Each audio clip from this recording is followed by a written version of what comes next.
para sa mga may sakit. Sa ngalan ng Ama at ng Anak at ng Espiritu Santo. Amen. Ama naming makapangyarihan, Ikaw ang nagbigay sa amin ng buhay. Ikaw rin ang may pinakakakayanan na alagaan ng aming buhay.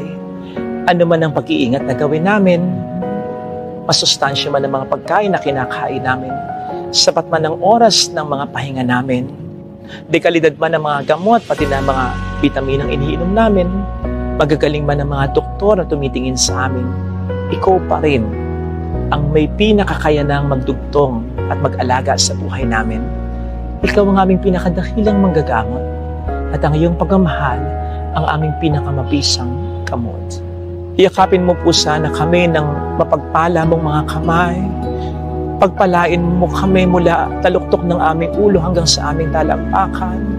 Pagpalain mo ang bawat parte ng aming katawan, ang bawat sistema, ang bawat selula, upang ang lahat ng ito ay sama-samang maapektuhan at kumana sa paraang makabubuti sa aming kalusugan. Gabayan mo ang mga doctors at nurses na sa amin ay tumitingin at nag-aalaga. Maibigay nawa nila sa amin ang mga tamang payo at gamot. Kumalaw ka sa pamamagitan nila at yun ay maramdaman namin upang hindi man mawala ay mabawasan ng malaki ang aming mga takot at pag-aalala.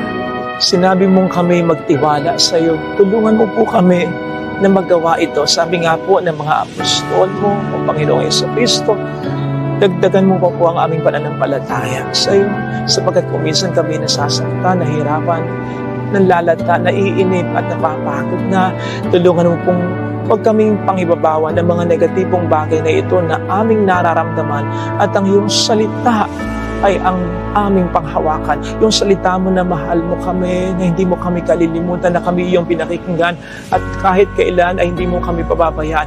Yung salita mo sa 1 Pedro 2:24 na sa pamamagitan ng iyong mga sugat ay nailigtas mo na kaming lahat.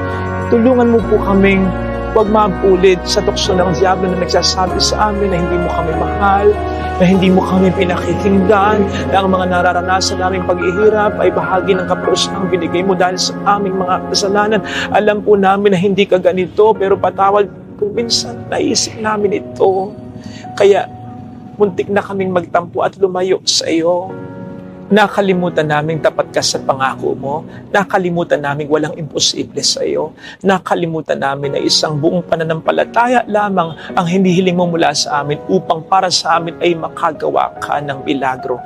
Mula ngayon, Panginoon, ito ay ibibigay namin sa iyo. Iiwasan na namin ang mag-aalala.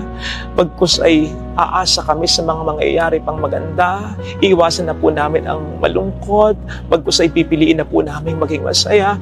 Bibigyan namin ng magandang laban ang demonyo na pilit kaming ginugupo at nilalayo sa iyo. Katawan lang namin ang kaya niyang sirain, pero hindi ang aming espiritu. Kaya't kapag mas pinalakas mo na ang espiritong ito dahil sa aming pananampalataya sa iyo, ay wala nang magagawa ang diablo, kundi palayain na ng tuluyan ang aming katawan na kanyang matagal lang pinahihirapan.